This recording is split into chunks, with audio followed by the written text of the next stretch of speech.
All right, here we are.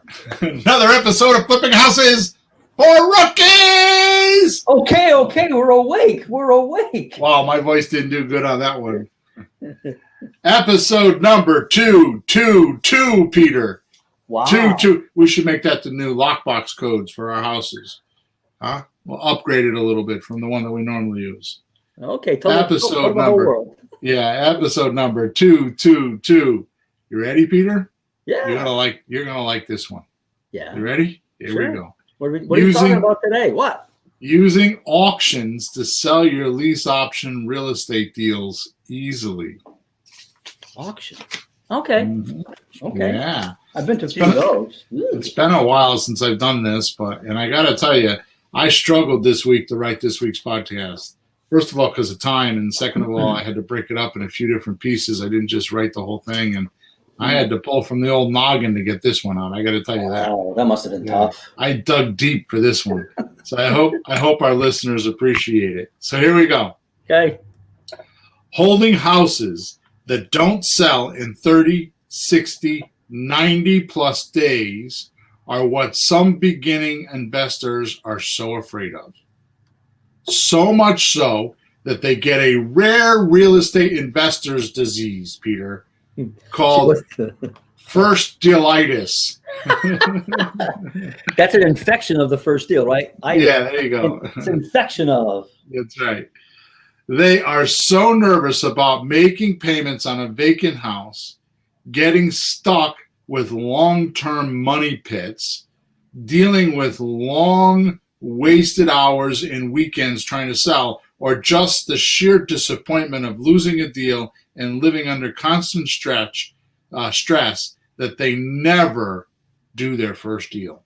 Mm. I think I just nailed it, Peter. I think I just nailed it. Yeah, the part that you said, I was thinking about, and when you talk about being afraid of what you could lose, money or whatever, I think a lot of us are afraid of just screwing up a deal and just not getting something that, I did it wrong. Damn it. I could have had that. I mean, that's something I think bothers me and probably a lot of other people. Well, there's a simple cure for that, Peter. Just do what I do. Screw everything up, and then it doesn't seem like it's a problem. Honestly, screw everything up. Just go screw it up, and you'll get used to it. Yeah. Well, we just want to get something, and coming in second or third or fourth. Yeah, right. Yeah. Anyway, just the thought of those possibilities cause many to come to a grinding halt. You only need, listen to this, Peter. You ready for this? This is amazing. It's been a while since I've said this. You only need 3 lease purchase buyers per month. You only need 3, my tongue tied. You only need 3 lease purchase buyers per month with a $10,000 or more down to have your own $1 million machine. So closing on 3 a month? Yeah, well, that's all you need. Yeah. Right? Yeah. So what's the secret to finding and closing these buyers? The 1-hour open house plan that creates a sense of emergency, or you lose it feeling with your buyers so they close quickly and efficiently. This one crazy podcast is going to cover how you can set up, run, and use auctions to sell your lease option deals quickly and build a huge buyers list. Yeah. Mm-hmm. And you will be hard-pressed to get this much information for free anywhere. So listen carefully and take notes. Good morning, Desiree. Hey, Desiree. So before I get started, I have to do my normal stuff. So if you scroll down into your description of your phone or wherever you're listening to us or watching us, there's a link in there that's how you can get almost or more than 25 free things from us. There's documents, there's scripts, there's videos, there's checklists, there's all kinds of stuff in there.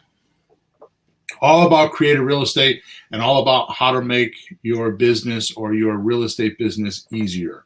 So just scroll down in the description of wherever you are right now, and you'll see a link there. Just click on that link, and it'll take you right to that page. No stopping it, go. You go right there. Okay. Also, we these days are live streaming. We do it Thursday mornings, 9:30 thereabouts. I mean, we started a little early this morning, but around 9:30 Eastern Standard Time, you can watch us live, and you'll hear us talking to people when we're doing the podcast. That's because I have a screen up in front of me, and if you're on Facebook or you're on YouTube or Twitter, any one of those platforms, I have right in front of me, so you could type a comment or have a question while we're doing the show live, and you could be part of our conversation. Which, if you listen to our podcast recently, we do a lot of that. I have a big screen in front of me so I can see everybody. Emma told me I need to get glasses. You know what I told her? Emma, too late on the notification. I knew that a long time ago. So where are your glasses, Bill? Yeah, I just got a bigger screen. How's that? Okay. Yeah. Okay. So that's called, let me see, that's called pride. That's called testosterone. That's called ego. We could probably come up with another 3 or 4 names before I get done, but I definitely got all those. Hey, Bill, is it cheap? No, you mean I don't want to buy the glasses? Yeah. Oh, no, I don't have a problem with that. You just don't want to take the time to go down and get your eyes checked. You got too much stuff to do. No, I just don't want to put glasses on and feel like that I'm weakening, that my eyes are like my body, like I'm weakening, like I need assistance from somebody or something else. It's the ego. Oh, okay. Yeah, it's much deeper than the pocketbook, Peter. Believe me. Oh, okay. Well, don't worry about it until you start walking into walls. Then you can get them. The doors. I don't even want to talk about that. My wife trips over things that aren't even there. I don't know how she even trips. Mary trips on a sidewalk that's going straight down the road. That's her, yeah. Yeah. Anyway, and I can say that because she doesn't listen to the podcast. She hears enough of me. Yeah, exactly. So just go check us out. Even if you want to go to Facebook or YouTube later on, it's just, go to any platform, type in Flipping Houses for Rookies, and you'll find us. So the content is everywhere. We're doing that intentionally because I realize that some people don't like Flakebook, so they like to go to other platforms like YouTube, and it's been amazing. My coach, who is Will Irish, you can go find him on Facebook. I don't know if you'll get him to help you like he helps me, because I know that I'm definitely a preferred client. But you can go check him out. He has a lot of good marketing ideas on how to use Facebook and all that stuff. So go check him out. Mm-hmm. Okay. So Pete, you ready?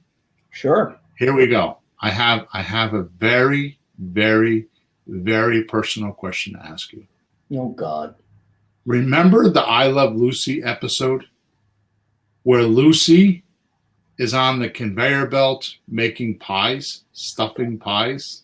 Do you remember that episode? I remember the chocolate one. Okay. There was a pie one too, huh? She had pies, and she's got the, the whole uniform on with the hat. You know how she is, right? Yeah, yeah. And she's desperately trying to pack the pies with filling. Yeah. And the conveyor belt and the machine is moving them really fast. Faster. Right? It starts nice and goes faster and faster, right? Right. But she totally gets overwhelmed with the backed up pies. Yeah. And the whole machine has to stop making pies altogether.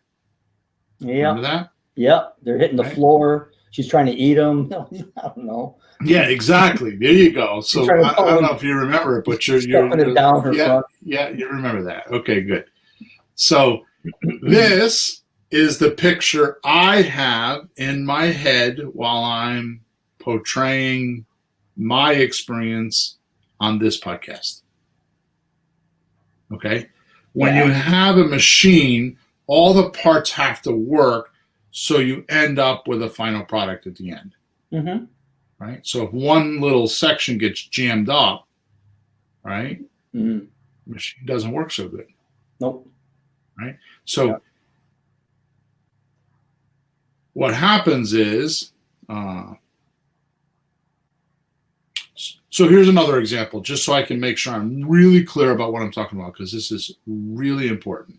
Yeah. Okay? And I know I say that, but a lot, but when I say it's really important, I mean it's the senior datum I'm trying to get across. Okay, so here's another example. What if you had a pipe, right, and you put water in it, right, in one end? Yeah. Would it be safe to say the water would flow through the pipe and out the other end? Yep. Okay. Unless the other end is plugged. Right. Right. Then it would run out all over. You put the hose or whatever in the pipe, and if the other end is plugged up, it would start running back out where you're trying to put the water in, right? So in other words, it would be blocked. This is much like Lucy with the pies, right? In the machine, it gets blocked up. Right. You follow me? Yeah. Which means you can only put so much water in the pipe before it starts to back up. Okay. So real estate is the same way. Actually, money is the same way, because I worked with a group of guys for 10 years, and we helped small businesses. You know, I did a lecture every Tuesday night about small businesses. We had a whole group, and we used to help them expand using business, really cool business technology, right? Yeah, so, local guys, right? The chiropractor, the dentist, the contractor, just regular local people with their home businesses. Dentist. Almost always money would come up. Yeah. And almost always I would approach them, if I consulted them or if I helped them. It was not a business. It was a 501c. It was a charity. And we just help guys, right? We would help guys and girls. We've helped so many people start businesses. I mean, I remember one of them, Deirdre. She's got a huge business now, and we helped her get it started. Yeah, when she started, it was just an idea, and we helped her put the business plan together. We did all that stuff, right? We have several guys like that, right? Larry, the guy that was running the place, ran his business. He had 2 staff working for him, and before he was done, he had 15 staff. He sold the business for a few $1 million, $1.5 million, something like that. Nice. So the group was good. So the point is that when I sat down with these guys, and I'm a little bit on a divergent here, but when I sat down with these guys, right, I would have to convince them, get a mindset that they needed to go spend some money. So they're so tightened up and so clamped up, oh my God, I don't have any money, that it's like plugging the pipe up on the other end. Yeah. Right? And it was like the money couldn't flow through the pipe because it was plugged up on the other end, because they were so tight they wouldn't spend it on anything. And I didn't mean a lot of money. I mean, I get these guys to go spend $100, go buy the staff lunch, loosen up a little bit. Stop being so needy on money. If you have that much of a must-have on something, it'll freeze. It'll lock up. It won't happen, right? It's the same way with houses. So one of the problems that I see, which most listeners, this will go right over their head. They won't get it because they're not this far along in the process. And I'm not making fun of them. I'm just saying that if you really mentally grasp what I'm telling you right now, your whole life will free up. Right. So what I'm trying to do, if you notice the last couple of podcasts, because I had this realization not long ago that what happened is I created the 8 compartments of real estate. And I made a document, which if you send me a support ticket, I will send to you. It's still in a crude format, but I broke down all the podcasts based on the compartments. So when somebody new comes in, if they want to hear about time blocking, they can see all the episodes we did on time blocking. If you want to know about creating deals or doing paperwork, I broke the podcast down so you don't have to go look at 222 episodes and find that one thing you're looking for, right? So I segmented the podcast so they're by the compartments, right? Well, I noticed. I'm glad you thought. I should have thought of that, because you have this whole long list, and I've seen those in other gurus and people, and you don't know where to start. And it's just too many. You've seen it, just too many. So taking what you have and putting in compartments like that, you can see what part of the business you need to know more about. Right. It's great. So, Good idea. so in that process, I realized that we don't talk enough about selling the house, right? Yeah. So I've been on a binge the last 3 or 4 weeks that we're talking about this, and it seems to be going okay. I mean, the listeners like it. I haven't had a huge amount of reviews from it, but it doesn't matter because some of the stuff I'm doing, my coaching clients could use. You know, and once I record a podcast and I keep them, so when somebody needs it later, I'll refer them back to that podcast and they can just, so I don't have to spend an hour and a half explaining it to everybody, Sure. you know, each person individually, right?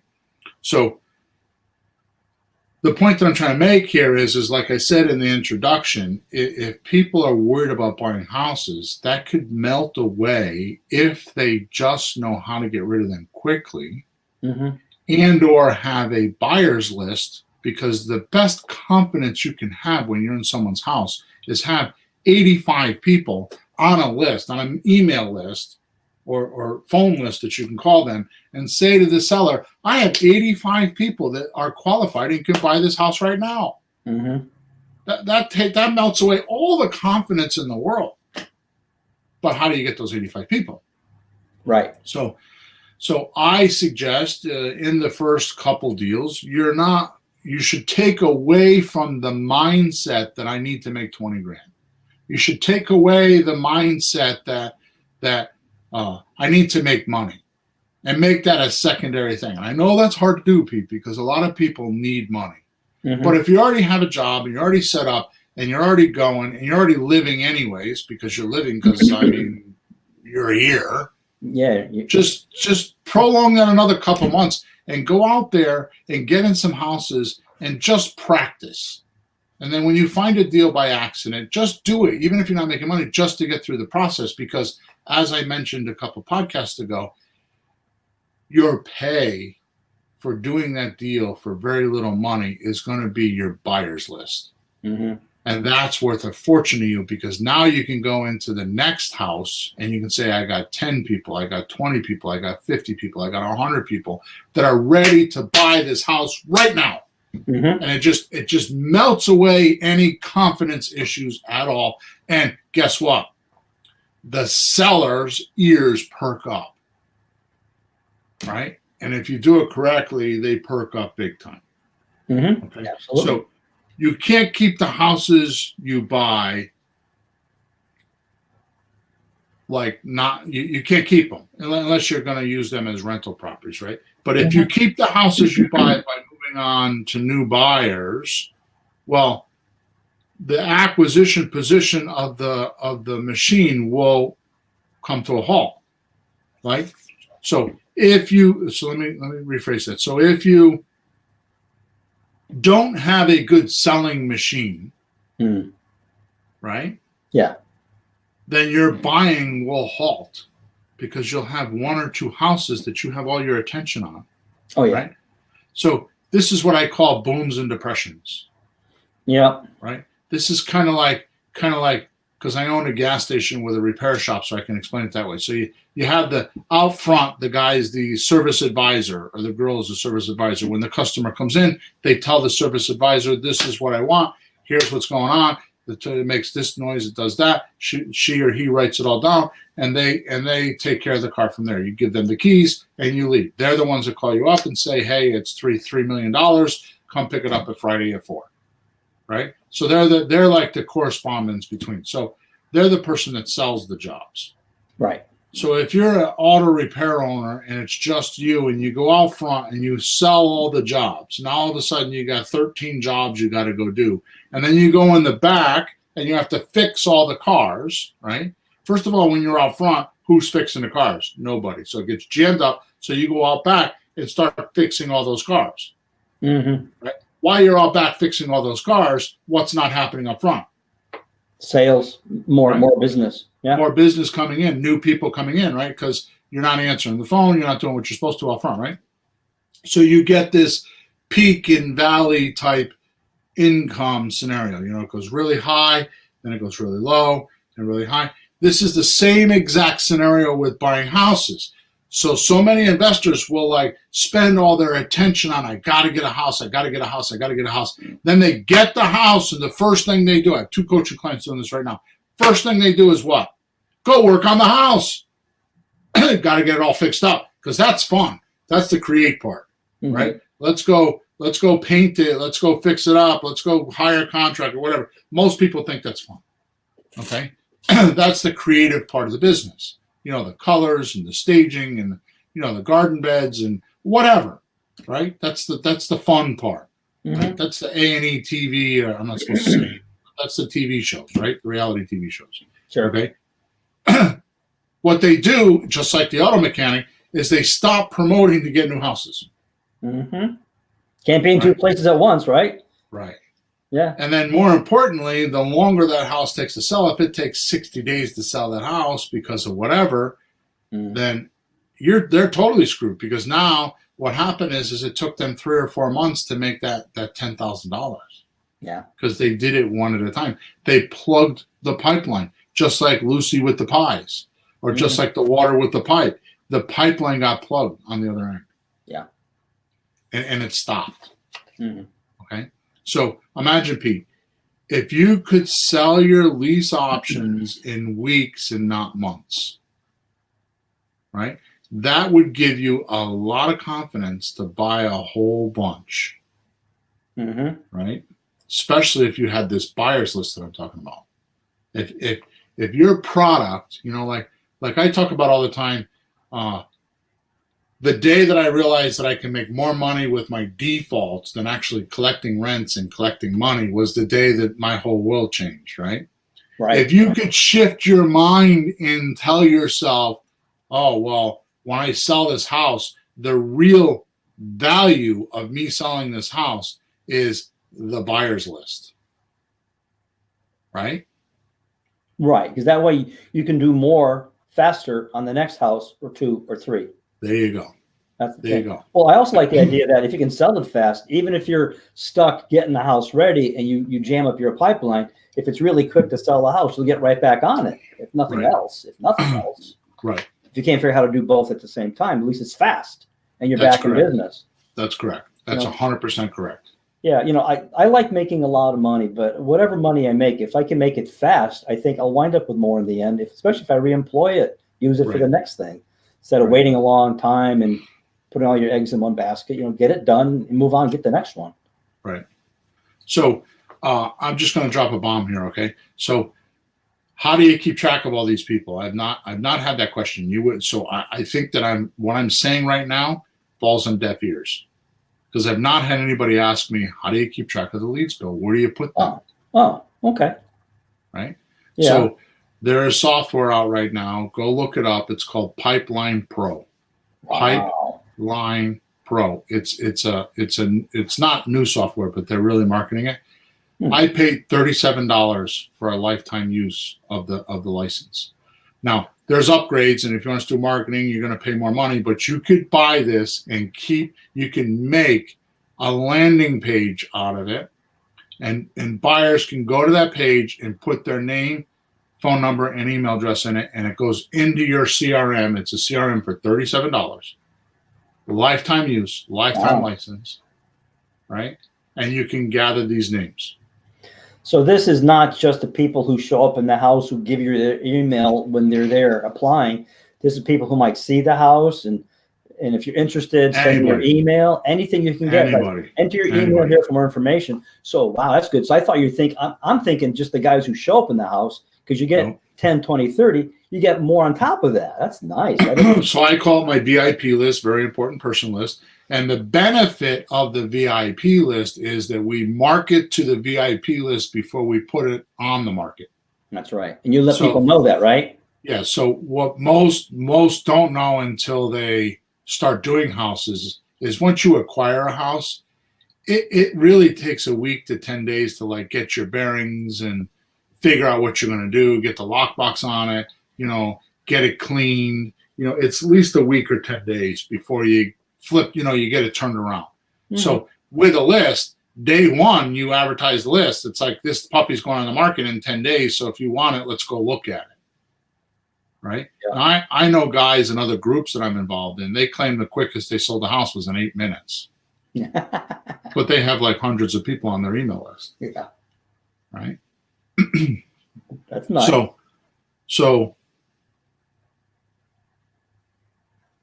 that's just a diversion. That's not really what I was here to talk about. But this auction mentality allows you to do this quickly, right? So so basically, having multiple paychecks each month from non-refundable option deposits plus monthly cash flow from rents is magical, right? So what are we talking about here? We're talking about having an open house that all comes down to building a sense of urgency with the buyers. Right? So this is not like what the realtors do, which, by the way, a realtor has an open house for only one reason. Don't let them fool you. Don't let their covert, passive aggressive ways push you along here, okay?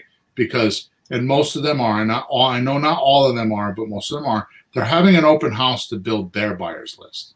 They're looking for buyers. I mean, if they sell your house, so there's two reasons a realtor has an open house. One, to pacify the seller so they think they're doing something. Yeah. And two, to build a buyers list and get qualified buyers in there so that if they don't like this house that they're showing, they can place them somewhere else. And the seller of the house that they actually had the open house for has no idea that's going on. None, right? So, see, buyers buy on emotion. We know that. And justify with logic. We know that, right? Sellers aren't like this because they have the upper hand, right? It's kind of like their money, so they have the upper hand. Yeah. And they're often worried about the security of their asset, right? So buyers are way, way, way more educated than the sellers on rent to own. The buyers know how it works. The buyers have seeked out or found out or realized the benefits to them are huge. The sellers don't realize that. Most of them don't even know that they could sell this way. Sure. They don't see the benefits to them until you do a really good presentation, which is why we have so many podcasts talking about this, right? So the sellers are not always convinced that it's beneficial to them because they have these myths that they think, oh, the renter's not going to pay and they're going to destroy my house. When really what's happening, so this is kind of like, let me see if I get this straight. So this is like, I just got charged with murder, right? I just got, now I didn't kill anybody, but I got charged with murder. Yeah. I'm going to go to jail for murder. Okay.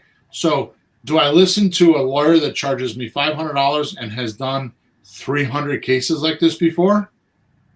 Or do I listen to my brother-in-law who's a wannabe paralegal that's giving me advice? Right? This is what happens to sellers. When they're talking about rental properties, they're talking to the brother-in-law who doesn't run a business. He bought one 2-family house and he had all kinds of problems. And the problem stemmed from him not being educated on how to rent a house. Yeah. Or you talk to somebody like me or somebody that has, 3,000 apartments, right? They don't talk to that person. So the seller makes these adjudications in their head that rental's bad because they heard the brother-in-law or they saw the brother-in-law going through all the crap, and it's not true. But the seller has that stuck in their head. Does this make sense? Yeah, well, all they've seen is rentals because a lease option isn't a rental. It's a rent to buy. It's different. But all they've seen is rentals, so that's what they think. Some guy will be in there. Because renters can be annoying. Right. That's why they're renters. But this is different. They don't see that it's different. They lump it all like it's the same thing. Right. So even though the emotions normally for buyers is some desire, right? Because when if we don't create urgency, then it's kind of like desire and often fear. Right? They're afraid to make the commitment. Right? But we need to get them to the highest emotion, like we talked about the hierarchy of deals one time, right? Right. Like which one is more important, which one, right? Mm-hmm. So there's a hierarchy of emotions, right? So we need to elevate them to the highest emotion we need them to be in. To get right? them to perform, to get them to Yeah. move ahead and do something. And that emotion is the fear of missing out. Right. Here's an opportunity. Honey, there's a house we could, sometimes they don't know about rent to own. We've had a few of those, like, I can rent it and then own it. Honey, they start screaming for the wife. We could buy that. We could, because they're already renters and they want to be buyers, right? Right. But they're afraid to be buyers. So they don't have to be buyers right away. They can be renters and then buyers. It gives them a little bit of a runway so they're not too scared. You know what this is like, Peter? This is like going down to the car dealership and wanting to buy a $40,000 car, and the guy says to him, I put a dealer plate on there. Why don't you come back in 3 days after you test drove it? Right. That's what a lease option's like. It's like, here's the keys, here's everything, live in it for 2 years, make sure the school's good for the kids, you like the grocery store, just go test drive it, mm-hmm. and then buy it. Mm-hmm. And why wouldn't a buyer want that? Right? Why wouldn't they? Well, it's either that or keep renting. Yeah. Well, forget about the rental part of it. Forget about that for a second. They just get to test drive the house. Right? They get to test drive the payments. Like, can they afford it? Yeah. Right? Then once they get through that, they'll make the decision, now I want to buy it, and they're in a position to do that. Right? Mm-hmm. So another diversion, and I'm not going to get this right. I have to think about this. But one of the things that I do, and I never talk about it, I do this with you all the time, and we've never talked about this, is I believe in putting myself in the path of progress. Right? I believe in being around where the opportunities could happen. Right? So, for example, lately I've been extremely busy and hectic. Why have I been hectic? Because we've been in houses, looking at houses. Mm-hmm. We're making some offers, not as many as we should. But here's my point: is like yesterday, I was telling you this morning, I spent 3 hours with one of my buddies looking at a commercial building. I'm not buying the building; I'm trying to buy it with him. Mm-hmm. But you would think, how am I going to get paid for that? How am I going to make my money? Was it worth my 3 hours? Well, it wasn't. Not only was it worth my 3 hours, but as I told you, it screwed up my whole day. I was behind because we had our deal hunting monthly master last night. I had to get ready for that. That's a 3-hour presentation I got to do. I had to get ready for that, make all the web pages, all that stuff, And so for me to be with my friend for 3 hours yesterday, I had to work an extra hour last night because I had to prepare for the podcast, and I had to get up 2 hours earlier this morning to do that. Mm-hmm. He doesn't know that. I did him a favor. He doesn't know that. He doesn't know what it cost me in my schedule to do that for him. So you would ask yourself, why would I do that? Why would I do that for free? Well, first of all, I'm going to bust his balls hard on it. So that's just a guy thing, okay? I'm definitely going to make him give me a cigar or two, right? And it's just to break his balls. But all kidding aside, the reason why I do that is because I'm putting myself in the path of progress. I'm looking at a $1 million, $1 million whatever building, and I'm talking to a seller. I'm talking to a couple buyers, and I'm like, I'm in the path of progress. Who knows what will happen from that? Who knows if the guys, because my friend and his friend, which I know, but I don't know him that well, all of a sudden see that I'm talented in this area, and next thing you know, a house pops up and they want me to go look at a house. Yeah. Right? You and I are looking at a 3-family house that we got to talk about. I forgot to talk about that earlier. And we're talking to the lawyers. Now, the chances of us buying that house are probably a little bit slim, but I'm there in a position or in a place where it could happen. Now, I don't think I'm articulating this correctly. I don't think I'm giving the right words for this, but I strive to put myself in places where I have a higher success rate. Right? Well, how about the line that Ron LeGrand uses about wallowing in it? Oh, yeah. Is it that? Yeah. Sort of. he's like, if there's what is it? I forget what it is. If I wallet enough money, some of it will stick to me or something like that, right? Yeah.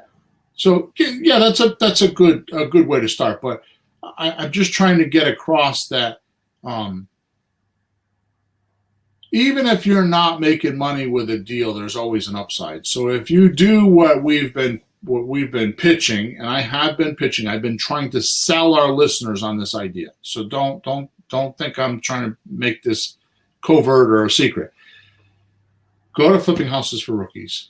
Get the script, a for sale by owner script. It's on the free stuff page. Go on to Flakebook Marketplace. Go on to Craigslist. Go on to, I don't know, any place you can find for sale by owner site. Start calling people. Do not try to buy the house. Just make an appointment. Mm-hmm. Go in the house. Record yourself talking.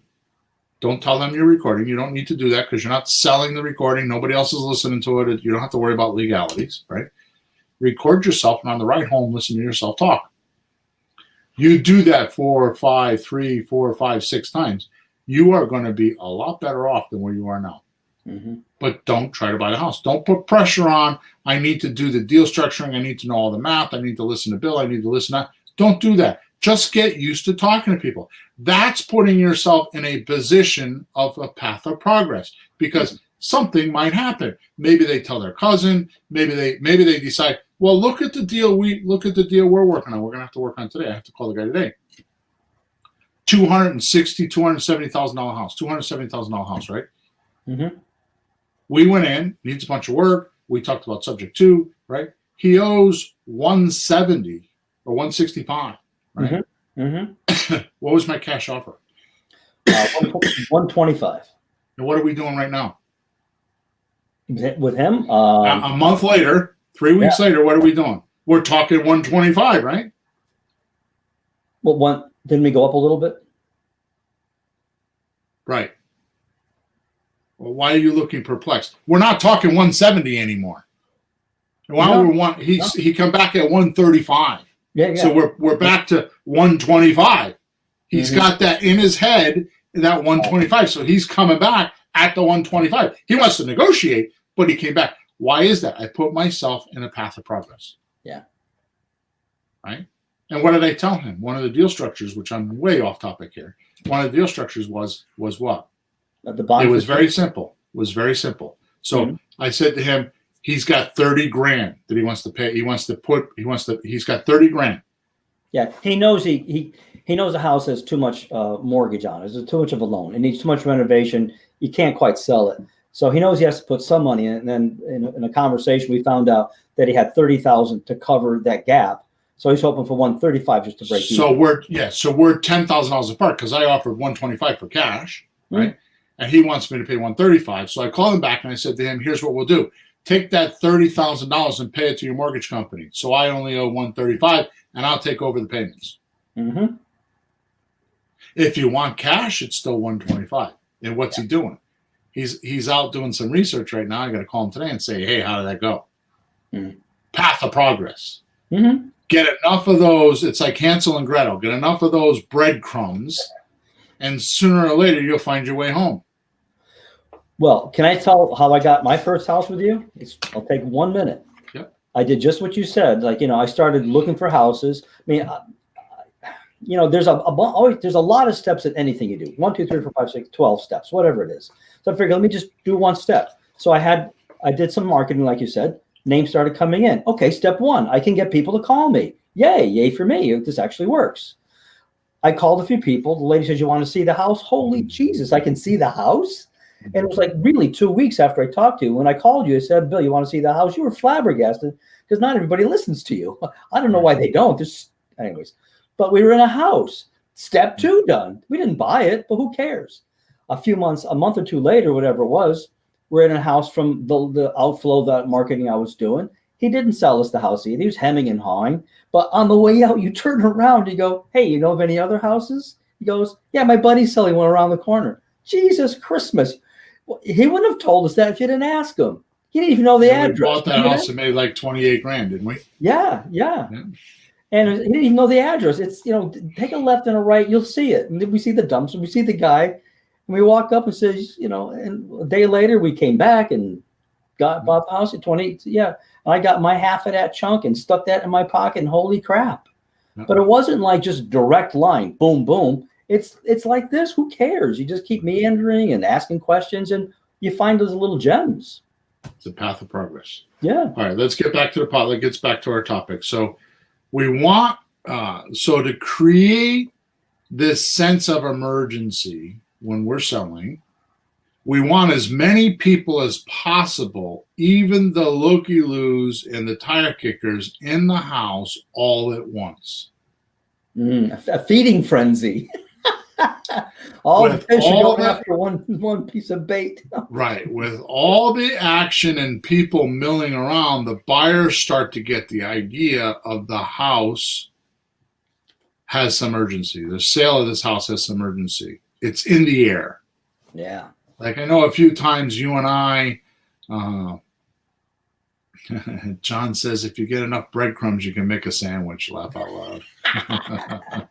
That was good, John. So if you get it, like you and I will go to I remember one time we went to a house in Meriden, and this is a new realtor trick. What they do is they list the house less than what it's worth. And then they get a bidding war and they end up over the price of the house. So this is how they do it. We're doing it a little bit different. Okay. You're saying that's a new tactic? Yeah. Well, that's why I've seen it happen more and more. Yeah, because I asked you the other day, because I get a card in the mail and they said to do that. I said, really? So I asked you, is that good to do? And yeah, it's just a thing. So let me list out a few ways that you create urgency, just so I'm clear on this. Okay. So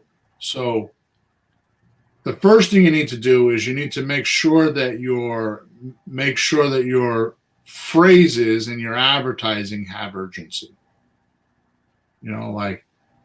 View the house this hour only, right? Or the sale ends on Monday, or only 1 hour to buy, right? Or this will sell quick. These are some not great ones, but you build some urgency in your marketing. So you're limiting the time factor to take the time out of it. So we can go back in 2 weeks and it'll still be there. No, it won't be there in 2 weeks. Right. So the best way to do that, the most compelling word I just thought of to do this, is auction. Auction. Because people know that an auction is like only 30 minutes. I was wondering why you're using that word, because I've seen some of the same things that are probably prompting this in your head, but they call it open house, don't they? Yeah. I've seen it called, but that's like everybody has an open house, and then there's one next week, and there's another one, and then a month later somebody buys it. But auction is like starts and it ends. Right. And it's quick. And it ends. It's not like we had an auction, nobody bought the stuff. I've been to car auctions and stuff. I've been to car auctions. Boom, boom, boom. It's gone. Bing, ba, bam, bing, ba, bam, sold. Bang. Next, it's gone. Oh wow, Peter, I like that. Do that again. Bing, ba, bam, bing, ba, car, sold. That was good, Peter. I like that. So, all right, number two. I like that. I like that word. So auction is a good way to put urgency there. Auction. So it's an auction, open house, or open house auction, or something like that, right? So number two, highlight 3 really good main features to grab attention. Just 3.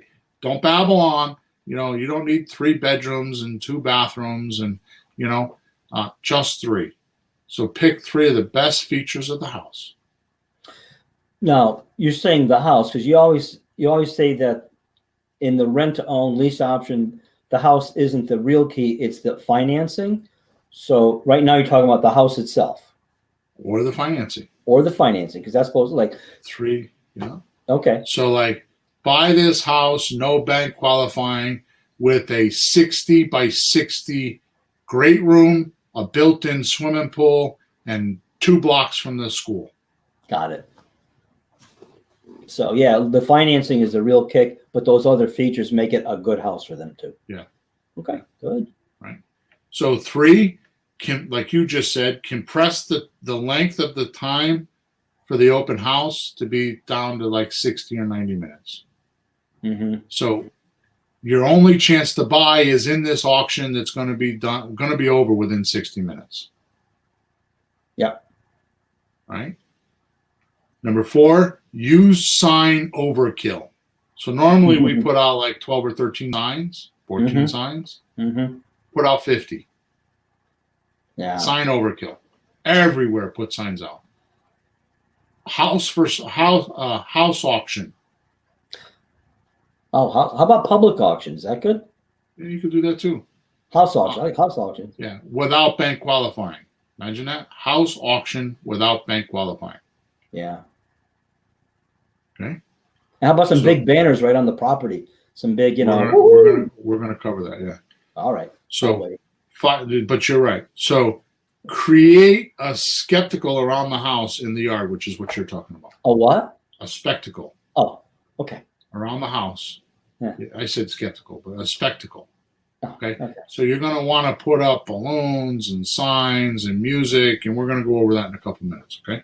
And the juggling clown? Yeah, if you have to, right? Number 6, have upbeat music, especially when you do the open house. Oh, cool. Right, like have like a something that will get your juices flowing. Right. Number 7, post a high energy greeter at the front door, kind of like a party host, that gives them like in a quick description what's going to happen while they're in the house. Like, look around. If you think you want the house, go to the kitchen, fill out the application, so we know that you're a bidder. Cool. Right. So you have a high energy. I'm going to be 1,000% chauvinistic, just because that's my nature to say things like this, although I don't mean it. I would have like a pretty girl out front, that's kind of dressed nice with a nice dress on and her hair done and good makeup on. And when they come in, it's like the party host. It's kind of like going to the restaurant, the expensive restaurant, and the pretty girl meets you out front. The hostess. And I'm not being chauvinistic. It's just how our society is. Oh, okay? Jesus. I mean, I think women feel more comfortable with women. Men like women. And I'd rather talk to a pretty young girl than some old ugly guy, or who wants to see me at the front door. Is that why we don't talk that much anymore? That's it. That's why I don't know why we're going live here.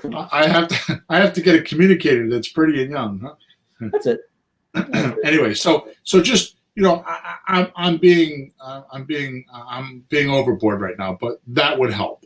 Okay, just like I would bring my daughter, one of my daughters, a young pretty girl, and just hat her up a little bit, drill her a little bit, like when people come in, you walk in and pretend like you're a customer, so she knows where he knows what they're doing, right?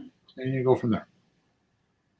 You got to show a sense of emergency. So the greeter or whoever's in the house, everybody in the house is like, it ends at 12:30. We got 13 minutes left. We got 18 minutes left. We got 40 minutes left. And you keep looking at your watch. So let us know if you have any questions, right? You create that urgency. Yeah. Right. So here's another one, Peter, that you wouldn't think to do, but it's pretty clever. Okay. Promote the serious buyers to the not so serious buyers. Say that again. Promote the serious buyers to the not so serious buyers.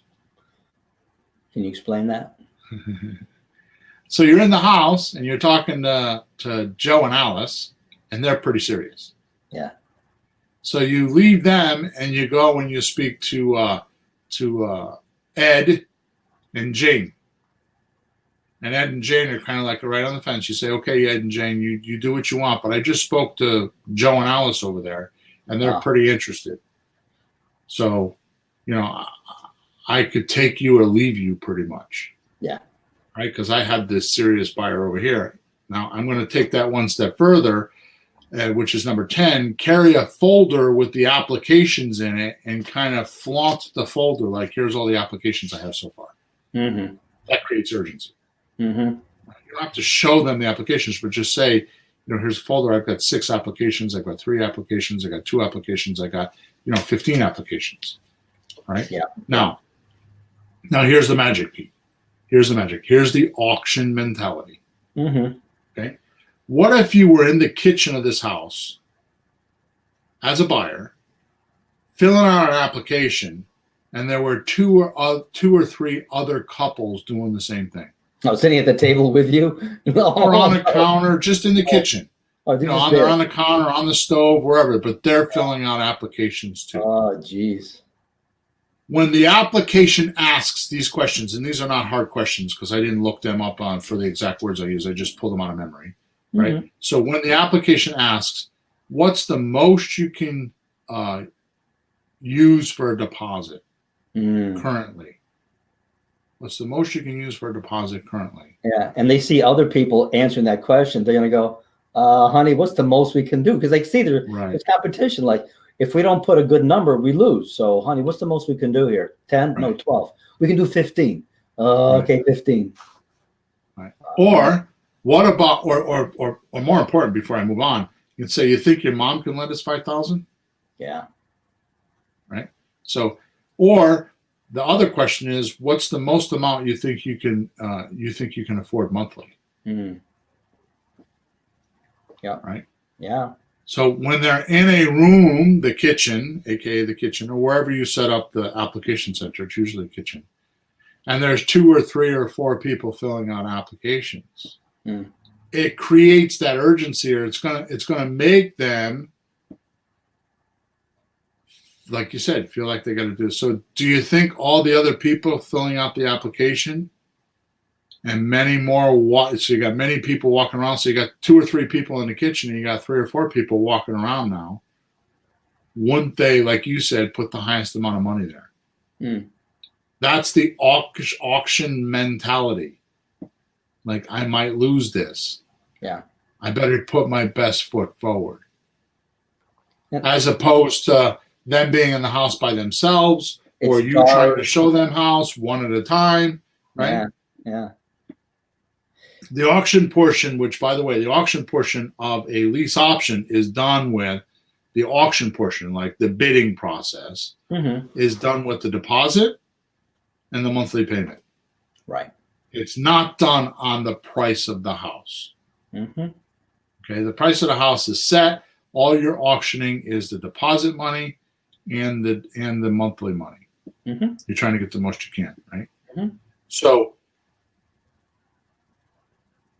that means that you would look at the deposit first when you're evaluating. This is what I do. You don't have to. This is what I do. You look at the deposit first, you look at the payment second, and then you look at their situation third. That makes sense. Right? All right.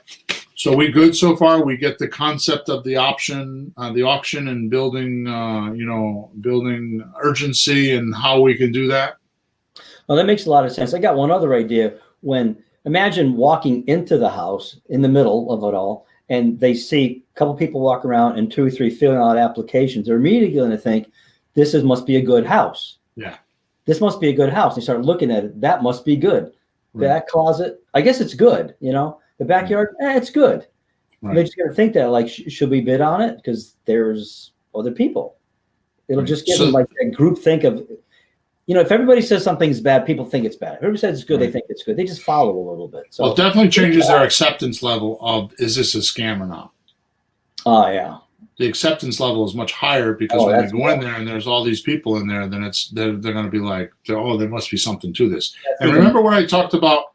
Yeah, remember what I talked about a couple weeks ago, right? You want to set your marketing up so it looks like they found you accidentally. Yeah.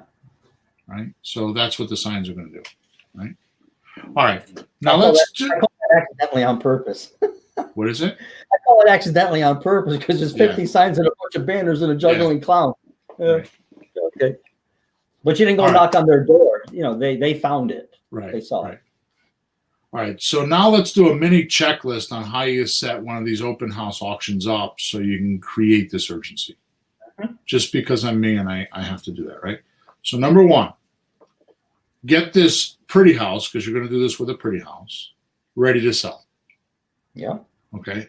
So if you go to podcast number 220, will tell you all about how to prepare the house and how to get it ready. I'm not going to do that here. Okay, so go to episode 220 and you can hear how to prepare the house. Actually, 220, 221 are a sequence. You can listen to both of those. Okay. Number 2, set up your buyer incoming call capture system. Okay. So I use freedomvoice.com with an urgent, compelling message. So it creates curiosity so they don't have to see it. So they have to go and see it. Right? So this is a whole podcast within itself, but let me give you a little secret here that is a gold nugget in marketing. If you give people the solution, they'll stop seeking help. Right? Yeah. So when you're doing marketing, you have to allude to you have the solution, but if you give it to them, they'll stop shopping. Sure. So they have to find something else out. Right. So you have to say something, but that leads to something else that they want to know about, kind of a cliffhanger. Right. So what you got to do is, let me think for a second. So even like suppose not, because I trained speakers for a while, and we would do a 2-day workshop, and then we would sell consulting after that. So I had to train my speaker, like, because I was one of the sales guys in the back of the room. So my speaker would be like, speaking to automotive repair shops, he'd be like, here's an awesome marketing campaign. So then they get to the back of the room and you're like talking to them, well, you want consulting? Oh, no, I'm going to take this marketing campaign and I'm going to go try it because I think that'll solve the problem. Yeah. So all I did was I switched my speaker by saying, this is one of 16 or 22 marketing campaigns we're going to teach you, and you need to have more than one marketing campaign to be consistent. Right. But if he showed one of them, the person got excited, like he'll think it works, but he needs more. Right. So he's happy that it looks good, but then he wants to buy into it. Right.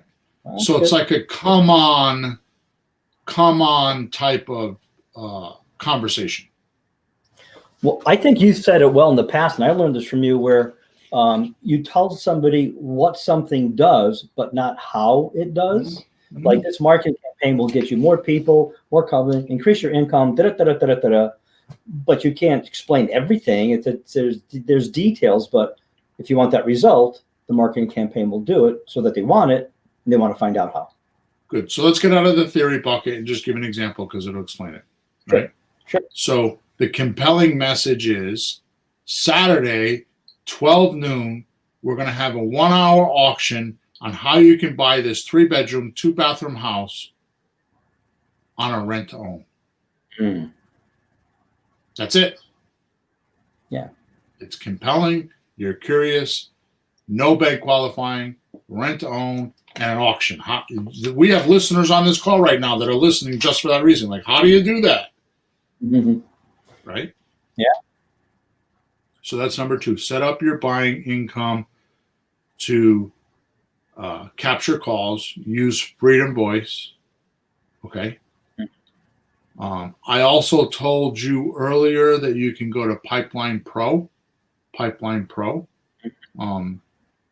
and you can get them in there. One of the things that we do is once you capture these incoming calls, we could do what we call, we don't do voice blast anymore.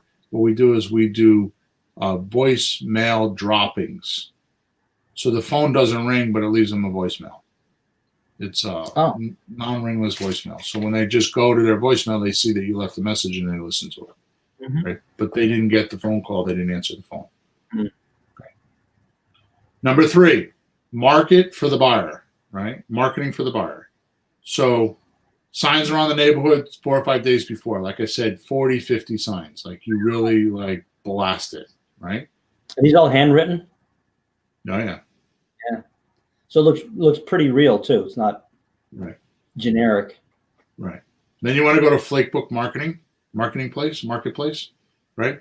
And again, you want to use that compelling message, house for sale without bank qualifying, Saturday at noon, 1 hour auction, and you can, and it's being offered as a rent to own. Right? Yeah, like three nice things about the house. Yeah. So you could also say, it's a 3-bedroom, 2-bathroom, that kind of stuff. But you just want to have a compelling ad. I'm not trying to design the ad for you right now, right? You don't have the address there though, do you? No.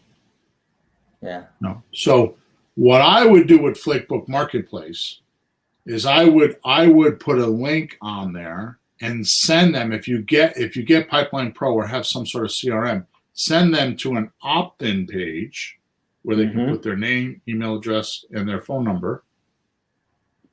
And then you build, and you could do this in Pipeline Pro, you build a page with a picture of the house on it. And you put the bullets in there like no bank qualifying, right? 3 to 5% down payment, whatever you're going to put in there. Yeah. Okay. And you just build a page. Now, here's the thing. You captured their identity off of Facebook. So now it doesn't matter no matter what happens, they were added to your buyers list. Right? In Pipeline Pro, you can set up triggers. So now you can set up a whole follow-up system. You can use text, you can use email, you can use voice blasts. So once they enter into this, and this is not hard to do, he teaches you how to all do this in Pipeline Pro. What happens is you set up that campaign, so the next couple days you send them a text, hey, don't forget the auction. You send them a voice blast, hey, don't forget the auction. You send them several emails, hey, don't forget the auction. Right? And you drip on them until the auction. Wow.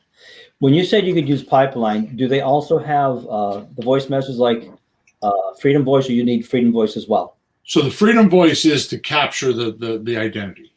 Yeah, in the voice message. In the voice message. And it just flips them over to that, or some CRM to capture it. Yeah, or you can, in the voice message on Freedom Voice, you can say, see a picture of the house, go to this link. Or, tell them, go to flippinghousesforrookies.com/house. Whatever your link could be, right? And Pipeline Pro will help you with all that stuff. It sounds complex, but it's not. Yeah, step by step. Are you going to let us know when the address shows up? Because there's no address so far in any of this, or does it show up yet? No, the address is going to be because in Freedom Voice, Freedom Voice doesn't. You're going to put the address on there in Freedom Voice. You can't. Oh, okay. You're not going to put the price, but you're going to put the address. All right. Yeah, I thought you didn't put the address yet. When they opt in, then they say, okay, put the address. Yeah, no, the price. You don't put the price of the house anywhere until they get in the house. Exactly, but that way they could drive by it and get maybe excited. Which we're going to come to that in a minute. So prepared first. You have the voice message ready first. You don't have the marketing out yet, but you have to have it ready. Then you do the marketing, so it's all set up. Good. Right. So we're on marketing. You're going to put signs around the neighborhood 4 or 5 days before. You're going to use Flakebook. That's just the way we talked about the open house with a 1 hour auction. You're going to use other social media, which, by the way, at the end of this, in a couple minutes when we end here, I'm going to give you a list of a lot more marketing things, right? And then we're going to make the house look like it's a circus for 4 or 5 days. Okay. And we're going to talk about that at the end. So number 5, take and make open house pre-qualifying calls. So you're going to take and make. So you're going to receive opening calls, just like when we're doing seller calls. You have the opening call, you have the closing call, and you have the deal meeting. It's just the opposite when you're buying. You still have an opening call, you still have a closing call, and you still have a deal meeting. Okay, it's just with a buyer instead of a seller, right? So you're going to want to take these calls because it would be clever if you got a couple applications in your fist when you start the auction on Saturday at noon. You can have some pre-qualified people that are already interested. So you can send them the application. They see the picture of the house. They know the address, and they start filling it out. Right. So be aware that there's such a thing as websites like DocuSign that's $29 a month. You can send, and you don't have to use DocuSign. We just happen to use it because that's the most common one, but I'm sure there's cheaper ones. I'm sure someday somebody will teach me that there's a cheaper one, right? I did that with my fax machine. It was like I was paying all kinds of $20 a month for a fax machine, and all of a sudden I found a fax which I still have. I think for $50 a year, I have a fax number. You know what I mean? So I'm sure DocuSign will be the same way. But my point is that send them the application and have them fill it out online and send it back to you. Yeah. Right? You could do that. If you really, really, really want to automate it for free, go to Google Forms. It's forms.google.com. And just make that's really simple to do. It's like, because it's a Word document and they put a form on there. So send the link in and they can fill out the form and send you the form. It'll automatically be on the form if you want to, right? Well, it sounds, people hear Google, they think it's pretty normal too. Yeah. Instead of a new funny word. So you're going to take these opening calls and these pre-opening calls, and you're going to do that before the auction because people are going to call you, right? They get the number. At what point do they get the number? At Freedom Voice to call us? Is that where the number appears? Yeah, you can do that. Yeah.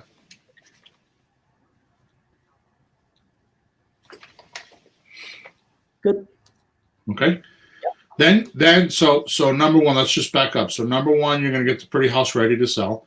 Number two, you're going to get your buyer's incoming call capture system. Number three, you're going to get some marketing out. We're going to talk about that more in length in a couple minutes.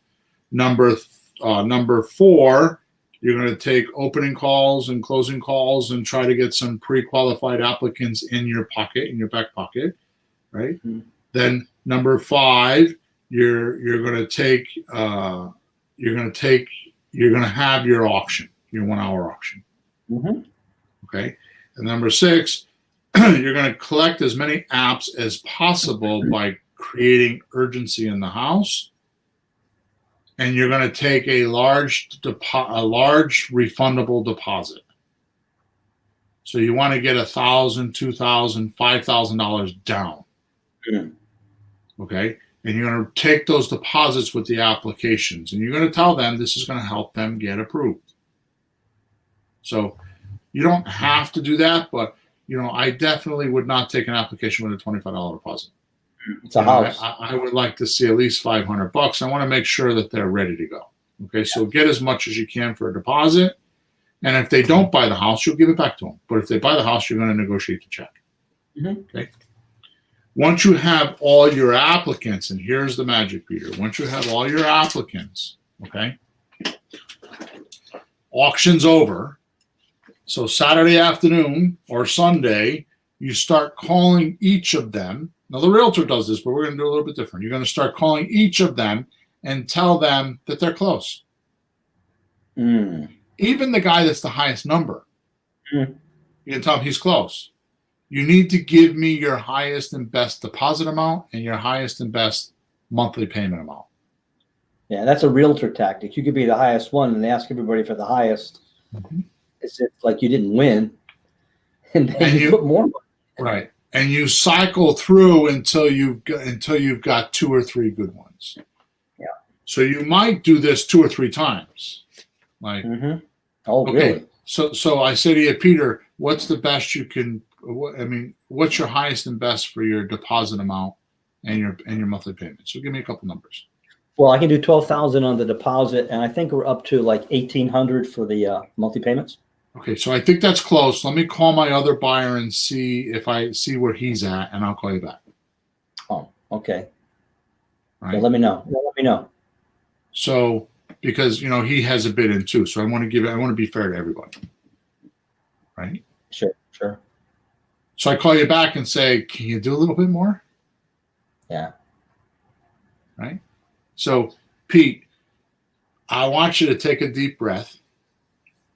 And I want you to realize that you know me well enough that I just don't come up with this stuff. I don't make this stuff up. I got an imagination, but it's not that grand. Right? why do we do podcasts and why do I talk about certain things in my life? It's because I have things happen in my life that provoke these podcasts and provoke me to want to talk about this stuff. It's not like I'm just randomly just picking shit. No, you're talking about things that are on your mind. You're in the middle So of things. what just happened to us 2 weeks ago or a week and a half ago from Pleasant View or Pleasant Drive? We almost bought. We got really close. What did the guy do? He bid us up. Well, he got these. He made us feel like we won. Number one, Yeah. and then he goes, "Well, I got this." Then he sent an email. Well, I got this one cash. I got this one higher for lease terms, no money down though. And I got you guys over here somewhere. So, what do you think you can do? What are you gonna do? And he did exactly what I'm telling you to do. Now, he's not an investor. He's just a CPA accountant that played the game. Did he listen to some of our podcasts? Where'd he get all this crap? Right. You see what I'm saying? So this is not some magical thing that I'm making up. It happens all the time. We have a seller that did this to us innately. Right? Well, yeah. And I remember when our realtor, Pat, I think, did that with one of our properties, with the Manchester property. She went back to 2 or 3 sellers and asked for the highest and all that. We had a good one, and she went back, what's your best? And we ended up with $3,000 or $4,000 more money, if I'm not mistaken. Yeah. So, Right. These are tactics you need to learn. So you're going to do this merry-go-round type of thing for a day or two. Now you cycle through until you've got 2 or 3 of the good candidates. Now, I have to ask you the question, because you said first is deposit, second is the monthly cash flow. So, and then third is like their personal qualifications, the credit scores, what if you really trust them. If you have a couple that are close, would you take the highest one or the little lower one if there's really more, you have more trust? So number 7, you're going to do a background check. After you get your 2 or 3 good candidates, you're going to do a background check. Okay. On these folks to make sure that they're going to be good for your program. Yeah. So now this is where the situation comes in, because you're going to be looking at their background check and you're going to be checking them out. Yeah. So you can take so more we money. did, risk, we did, yeah. Yeah. We did the deposit. We did the monthly payment. Now we're going to do the situation, because we want to, what are we trying to do? We're trying to build trust with our buyer. And the way we do that is their words have to match their actions. Yeah. So how do you do that quickly in a buyer situation? You check their background to see if their actions matched what they told you. Right? So very often, I got a guy in a house right now. This happened to me. As soon as I asked him some specific questions on the background, he says, all right, look, I got to level with you. I was in jail for 8 years. And I came out, and I'm with this girl. We're married. I got 2 kids. I completely transformed. Yeah. Good. When did you go to jail? It gives me the date. I look at my report, and sure enough, what happened? Since that date, nothing happened. He was in jail for 8 years, and he's been out of jail for 5 years, and the report reflects what he's telling me. Yeah. See?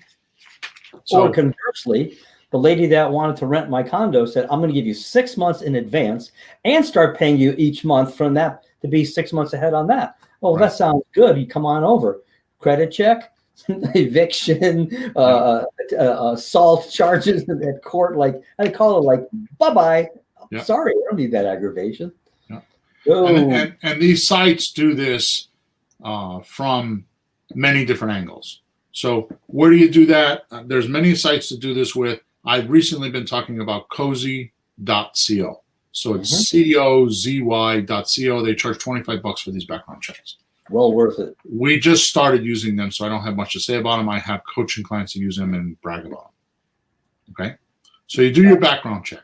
Now that you've done your background check, we go to step 8, which is you re-interview each of the qualified candidates and then choose one. Now, I'm a ballsy bastard, because when I interview them and I have them in front of me, I try to bump their number again. So here's the deal. I got this other guy, and they're really close, but they have a few $1,000s more money than you, but I really like you. And it's true. I'm not being passive aggressive. I there's something about them I like. Like they might be number 2 on the board, right? But there's something about them I like. Like for example, this guy that I'm talking about that went to jail, I'll say to him, I like how you recovered. I like how your wife has like pounded me for the last 3 weeks. I mean, she's like texting me. She's all over me. Like, how's it going? Did you get the report? Did you find this? Did you find that? Right? And I like that part. And I like the fact that, and I went through 2 or 3 things that they like. I took them from a $7,000 deposit to a $12,000 deposit. Okay, in that interview. But that's me. I'm not telling everybody to do that. It's just, so my point is if you meet my wife, Pamela, you will soon learn that there is nothing wrong with asking the same question 14,000 times until you get what you want. I understand that. Yeah. Go ahead. You can tell them what I said the other day. Go ahead. I know it's on the tip of your tongue. Yeah, exactly. I said, I got 2 people in my life. I got the female version and the male version. I'm a fortunate guy because I have a wife, but not only do I have a wife, but I have a female version and I have a male version of a wife. Not sexually either. No, neither one. No, neither one. So because Bill, you and my wife, the DNA split and you went one way and she went another because you are the you're the male version of my wife. The 2 of you and you know it because you've known her for 30 years or more. Longer than you have. Yeah, exactly. And you know it. The 2 of you are 2 peas in a pod. Yeah, we just have to start talking more and work, Oh, work again. Thanks. Just what I need. Just remember, I'm the professional objection handler here, so you guys can team up all you want. I'm still going to win. Well, Bill, they say behind every successful man, there's a woman and a man. Oh, yeah, okay. You got one of each, so you're going to be really, really successful. We keep this up. All right, so you re-interview them, which is step number 8. And step number 9 is because you have more than one candidate, if anybody hiccups, you just move on to the next. Yeah. So there is no scarcity. So the idea is after the weekend is over and a few days after, you have hopefully 3 or 4 decent-sized deposits and applications that you're willing to accept or more. And you start doing your due diligence and you start this merry-go-round of phone calls until you can get the highest number. Okay. And you have a document that allows you to take more than one deposit legally too, right? Because that's usually not the case. Yeah, I wasn't going to talk about that because now they're going to ask me about that document. It's a $6,000 document. The only place you're going to get it, let's just get it over with. The only place you're going to get it is to go on flippinghousesforrookies.com, go under courses, and there's a place where you can buy all my documents. And they're a few $1,000s. I don't even give that document to my coaching clients. Unless they absolutely have that deal, then I'll give it to them. But it's not anywhere else except in there. Okay, so because it literally cost me $6,000. So I charge a few $1,000s for my document. I can rattle off. There's one my lease in there cost me $3,500. That document you're talking about cost me $6,000. Now the cost you're talking about, just to be clear, is what you had to do with a lawyer to get it to be really good legal document, legal fees. And some of them I bought from others, but then I had to give it to the lawyer and spend $1,000, $1,500, $1,200, whatever, $500, whatever, to like dust them up. Yeah. Okay. So, so my option, my document package is well worth it. Well worth it. Okay. I'm sure it makes money and saves money. Yeah. Many your free scripts make money. I mean, how many times have we called? Come on, just stop being cheap. Put on your credit card and pay it off bit by bit. But the deal hunting mastery call. We did a call the first week of September. We did our second call because it's a monthly thing. Is the first Wednesday of the month. So last night was the first Wednesday of the month of October, and I did the call and I started off. And there's 4 people in there that did what I taught them last week, and they have multiple deals. They don't have one; they have multiple deals they're working on. Nice. Because they went through what I taught them last month, and there's 4 of them, which is, I mean, it's not like I got hundreds of people in there. There's like, 15, 20 people in there. You know what I mean? So it's a big percentage. It's got to be 25 or 30% of them actually did it, and they have deals. And They're working on deals. You just started too. This A isn't month 6 ago. This is my second one, right? All right. So we're getting towards the end here. So let's go back to the marketing, because that's where this whole concept is at. Yeah. Right. So I put in an email yesterday. The truth, Pete. I revealed the truth. Again. I'm a marketing guy first. Then I'm a real estate guy. Mm-hmm. So if you think I've dazzled you with my real estate experience, that's the second of my talents. My true talent is marketing. That's my passion. Mm-hmm. Well, I shouldn't say that. Real estate's my passion, but the marketing was there a lot longer than the real estate. Okay, and I've spent a lot of money and effort and all kinds of stuff on marketing, and that's how I made it in the real estate business, is through the marketing. Well, you can have the best product in the world, but if you can't sell it or get people to see it, what good is it? Right. So that's my spiel there. I'm not even trying to sell you. I'm just telling you that I've spent hundreds of thousands of dollars on marketing, buying and selling houses. So when I spew these things off, they're not just because I read a book. Okay. These are live examples with real hard-earned money spent. And either you take my advice or you don't. It doesn't bother me. Either you pay me to educate you, or you pay it in ignorance when you make the mistakes that I've made.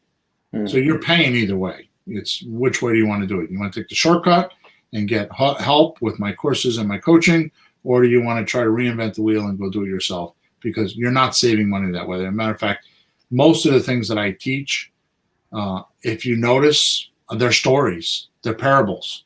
A parable is a story that teaches you something. That's like the Bible. The stories that teach you something, right? So they're parables. Why are they parables? Because everything you bring up, I got a story. And it sounds like I'm talking too much, like I'm too verbose. I remember Naomi was, she thought I was too verbose, right? When she was around. But you know what? Well, look where she is and look where I am. I tell my stories because they're a good way to learn, right? And it sounds like I'm talking too much, which maybe I am, maybe I'm not. But I know that when I leave a conversation, you walk away hopefully thinking, I got value out of that. And that's what I like to do. Okay? Yep. Marketing. Enough talking about me. Marketing. So here's some ideas. Ready? Yep. So signs, but two different ways. Oh. So one is signs about the lease purchase. House for sale, no bank qualifying. House for sale, owner financing. House for sale, lease to purchase.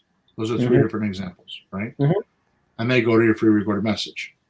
Then you're going to have signs that have directional pointers, right? So if you were to look at it from a circumference point, you have the house. The signs closer to the house are going to have the pointers and try to get you to go to the house. The further circumference you go out, or the further you go out, that's where you'll start putting house for sale, lease to purchase, and you're not going to try to direct them because they're 2 miles away. Because when I say put out 50 signs, I don't mean put out 50 signs like every corner around a 2-block radius. I mean, you could do that, but it's not going to do that. You kind of want to go out further and further and further with circumference. So the further you go out, the less you're going to try to direct them. Right. Does that make sense? Oh, yeah, absolutely. You're going to catch more people that way. There's some really busy spots near the mall, near the Walmart, near Home Depot, or wherever the traffic goes.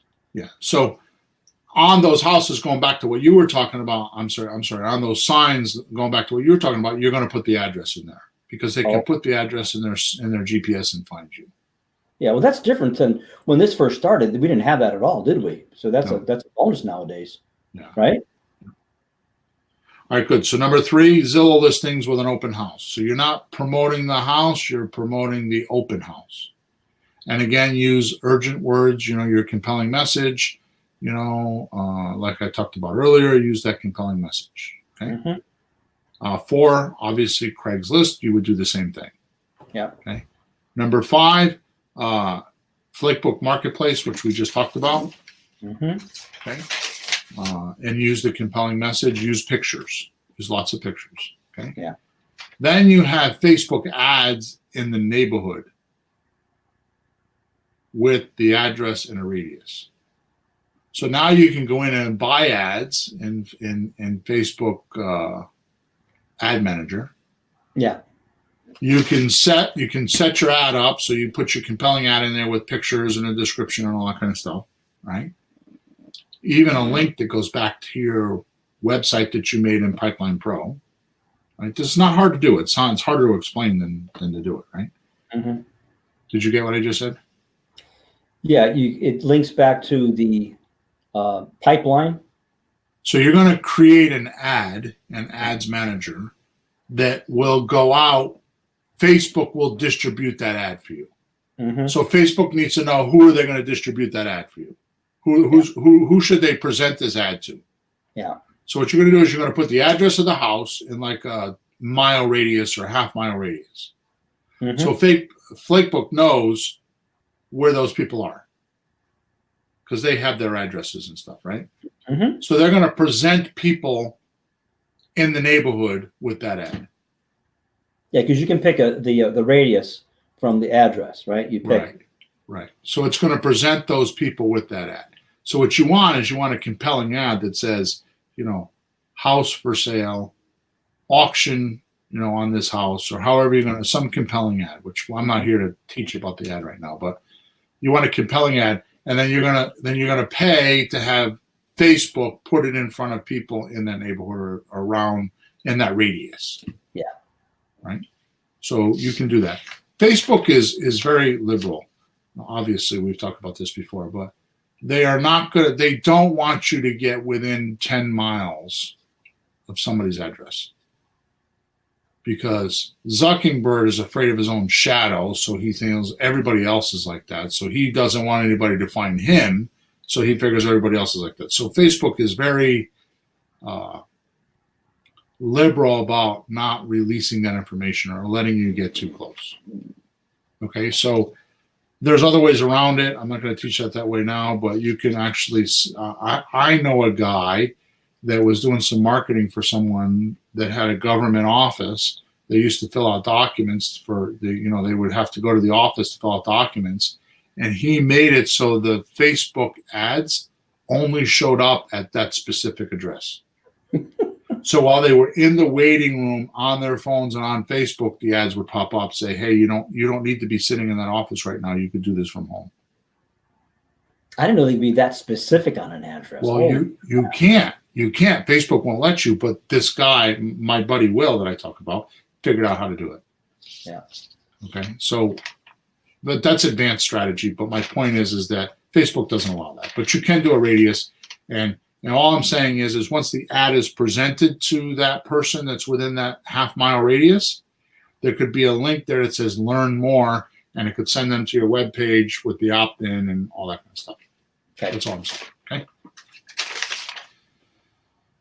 Another way to do it, number 7, is Facebook groups for that town. I have several coaching clients that are they buy houses from Facebook groups. So like the town of Wallingford will have, like my daughter Jessie's running a coalition right now. Right? They have a Facebook group. Maybe there's a Facebook group for soccer moms, or there's a Facebook group for the football team, or there's a Facebook group. They have all these internal Facebook pages for the city or the town.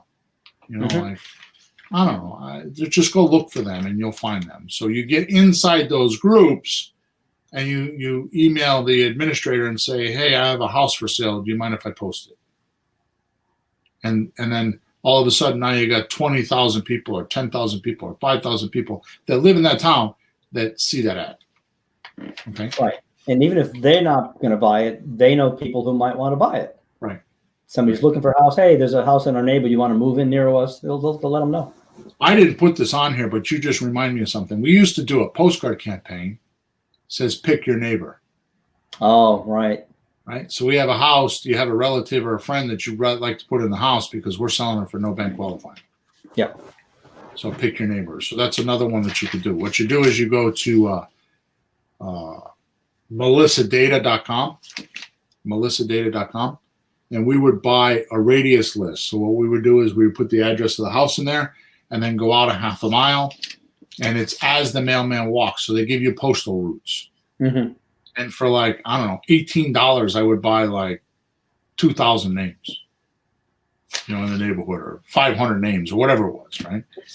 And I would go to the USPS, United States Postal Service website, and you can use like click to mail, and they'll design you can design a postcard online that says pick your neighbor. And then you upload it, you pay the money to mail it, and it will go on all the mailboxes around your house in the neighborhood. So you could do that for an auction. You could like post, make a postcard and mail it 2 or 3 times if you want, and say, hey, we're having an auction on this house. It's like 2 doors down from you. Come on down. Right? And that costs more than the Facebook ads, because the Facebook ads are only like $50, $70, right? They're not. You can pick your limits. Yeah, you can pick your limits. Yeah, it's not like hundreds and hundreds of dollars. So I've used them for some things. It's a few dollars. It's nothing compared to what these other things have been. Another way is door hangers, right? Or flyers, flyers in the mailbox. You use EDDM, which is every door direct mail from the post office. Yeah. Again, you could design a flyer, and they print it and mail it, and it's not a lot of money. Mm-hmm. Okay, so you could blanket the neighborhood, right? Business cards on cars, right? So you can print up little business cards. You go to Vistaprint. I think I bought not too long ago for $79. I bought like 2,500 cards because they had a special. Mm-hmm. Okay. If you can't find a special, just go type in honey.com. Honey is a website, honey like bee honey. Yeah. Honey.com, and it's a plug-in that you put on Chrome or Firefox or whatever. And when you're trying to buy something, you go to Honey, and it tells you if there's a coupon. So Vistaprint has a lot of coupons, so you can go get the current coupon. So either go find a coupon for Vistaprint, or just print a bunch of, for not a lot of money, even if you bought 500 cards, you can get it for less than $100, right? And you're not making these specific to a particular house, just a generic, like buy a house, no bank qualifying. Yeah, and you could put on there. I was talking about this last night. You could do one of two things. You could put on the front of it the free recorded message, which is the phone number you have with Freedom Voice. So when you stop selling this house, you'll just change the recording on the Freedom Voice for the next house, but the number stays the same. Cool. Right? Yeah. We use Text Magic to do texting. So Text Magic is a free software that you can use to text multiple people and then answer them one at a time. And it doesn't cost anything except for the phone number is $3.99, and you pay a half a cent per text. You could use Text Magic, and like we do with the sellers, on the back of it you could put on there text me at, and it'll go into your Text Magic account because you give it your Text Magic, or just text your phone. Yeah. Right. So those are just, again, advanced ideas. So the business cards, what you do with these business cards is you put them on cars. I go like in a Walmart or places like that. And the trick is you put them on the door, on the driver's side door above the lock. You don't put it on the windshield or anything like that. So when they're unlocking their car, between the window and the rubber, you just slide the card in there. Right by the door, right near the door handle. Right by the door handle. Right, so while they're unlocking their car, they see the card. If you put it on the windshield, then what happens is they get in the car and they see that it's there. They have to get out of the car and they get pissed off at you and they go complain. Or they drive through the parking lot with the windshield wipers going. Yeah, exactly. Right. So business cards is a good. Referrals is another one. If you could tell everybody you know that you have a referral. If the person buys a house, you'll give them $250 or something like that. Right. Now we're gonna kind of go into Bill's planet here. Okay, so this is a little bit weird, some of the stuff, but I would do this. You may not want to do this, right? Spotlights. You can rent spotlights for like events. And at night, from now here it's dark at 7 o'clock. So from 7 till 10, have spotlights going in the front yard and attracting people to come to the house. Okay. By the way, you could put flyers on the front of the house of how the auction's going to run. Oh, You can take one, please. Yeah, you can go to Home Depot and buy a little, or Lowe's and buy one of those little boxes that, yeah, you said take one. So when somebody comes over there at 10 o'clock at night and they see your circus, they can take a flyer and they get the information, right? Mm-hmm. You might want to put, like you were talking about before, spinners and balloons and lights and music and big signs, right?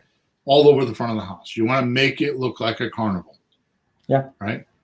You can get those balloons, like the used car guys have those ones that are out front of their car lots. If you're looking for a place like that, just go to a used car lot and ask them, where do you buy that stuff from? Mm-hmm. And there's people that make that stuff if you can't find them online. Yeah, probably party favor stores. No, I don't. Maybe some of the, but go to a used car lot because they have all that type of paraphernalia. Mm-hmm. Okay. But yeah, you could. I mean, a party store would be okay, but I don't think it would be enough.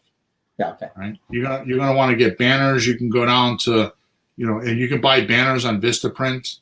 You can buy banners like at a local. Just go to Home Depot. I mean, on the Home Depot, Office Max or Staples. All those guys. Yeah, print shops make all that stuff. So you can get a banner and strap a banner on the front. For not a lot of money, and you're just gonna make it a whole. And like you said before, make the banner so you can use them again. So not just for that one house, make the signs for that. Okay. All right, moving on. Number 14, a person standing on the street, especially the day of the auction, with a sign, waving a sign, right? Mm. Even if you want to get more attention, put them in some sort of a costume, right? That would attract attention, and just put on the sign. It should be yellow, by the way, goldenrod, right? And just say, house for sale, no bank qualifying, auction at noon, with an arrow. You get somebody to stand out there for 2 or 3 hours, starting at 10 o'clock or 9 o'clock, and just get them to go to the house. Yep. Right. Good. So, if you don't know what I'm talking about, this is like when they have the business going out of sale, or businesses going out of business. Going out of business sale is what I'm trying to say. Yeah. Yeah, the guy with the sign, he's going like this. Yeah, he's like making a bunch of attention. Okay. Buy my pizza is jumping up and down. Right. So if you want to go really crazy, okay, you can find something outrageous like an elephant, rent an elephant. Right? I didn't want to say it. I didn't want to say the pony ride, but you go right ahead. Pony rides is good. Okay. Yeah, monkeys. Yeah, any of that, or a movie star. A lot of times you can get movie stars or athletes. Like with me, it would be easy because I could pay Tabucky Jones, who I have cigars with all the time, to come down and he could sign autographs. Wow, that'd be awesome. You know what I mean? So there's a lot of actors and actresses that are played. They're older. Their name is bigger than they are. And there's actually websites where you can go where you can rent their name and put them in a market. I mean, look at Tom Selleck right now. Tom Selleck is on. He's on. Well, I watch Fox News. No surprise. I also watch CNN and CBS, but I watch Fox more than anything else, right? But Tom Selleck is all over Fox News selling reverse mortgages. You can trust me. Well, how can I trust you, Tom? Well, there's no reason not to trust him. I mean, he's not in any scandals. He's a great actor, but that mortgage company bought his name. Yep. Right. So he's a played actor.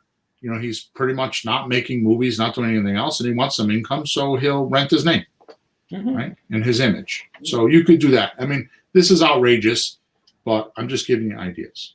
Okay. So let's wrap it up, Peter. Here's my final words. How did I do so far? Did I deliver?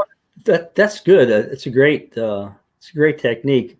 Just shortening the whole thing up, making it more fun. I was talking to our broker yesterday, and we just looked at a multifamily, and the guy takes people through one at a time, right? We didn't see anybody else. He said there's other people. We don't know that. Right. He says there's other offers. We don't know that. We talked to the broker we use more. She goes, one at a time.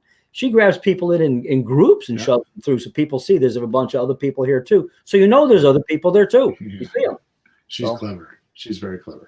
Yeah, we like her. All right, here's my final words. 3 things. A, It's a numbers game. So get high numbers with lots of attention, which is the magic of the auction. Just get a lot of attention. However you can do it, get attention. Yeah. Maybe you know a newscaster that can do a news reel for you. Maybe you know somebody that works at a radio station and can do a spot on the radio. Maybe you could have somebody call the cops on you in the news station at the same time and say, have the cop over there trying to arrest you because you're making too much noise. And you get on the news. I mean, I don't care how you do it. Just get a lot of attention. Okay? Because bad press is better than good press anyway. So, better than no press at all. I got sued one time. We sold a car. My 75-year-old salesman, who was white, sold the car to a 70-year-old black woman, and she sued him for discrimination. This is 25 years ago, right? Truth of the matter is, when I actually got to the end of it, I found out she used her sister's credit card to buy the car with because she stole it from her sister, and she wanted the money back, right? But she went to a lawyer, and the lawyer put a twist on it that it was discrimination. Lovely. They went to the newspaper and wrote an article on me. So I'm like, oh my God, this is going to kill me. This is going to kill my business. Mm-hmm. Would you know that the next month, the next 3 to 4 weeks was my highest ever in sales because they gave me bad press, and that's when I learned that. By the way, I won the case. She actually passed away, but I won the case before we could finish. I won the case, and it wasn't anything horrible. It just cost me money for a lawyer. Yeah. Okay. But my point is the bad press boomed my business. It's funny. So A, it's a numbers game. So get high numbers with lots of attention. B, it's a trial and error process. So track everything so you know what works and push that.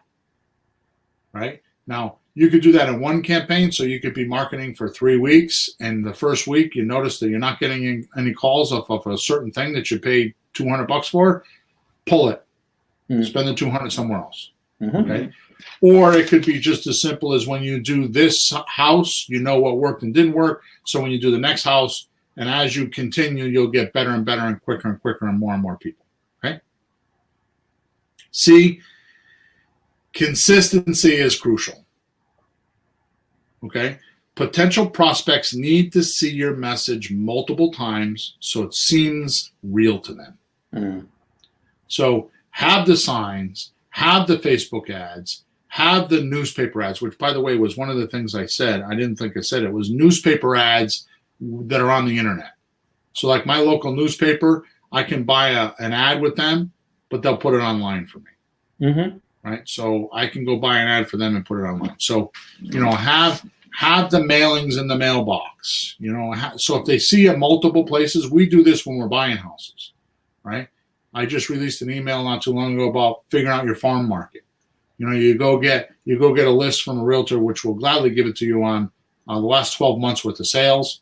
You take that Excel spreadsheet, upload it to Google, and pin all the addresses, and you'll notice that there's certain sections of town that are like more active. They're clumps of the pins. That's where you want to go. They're more active. Yeah. Right. So you're gonna.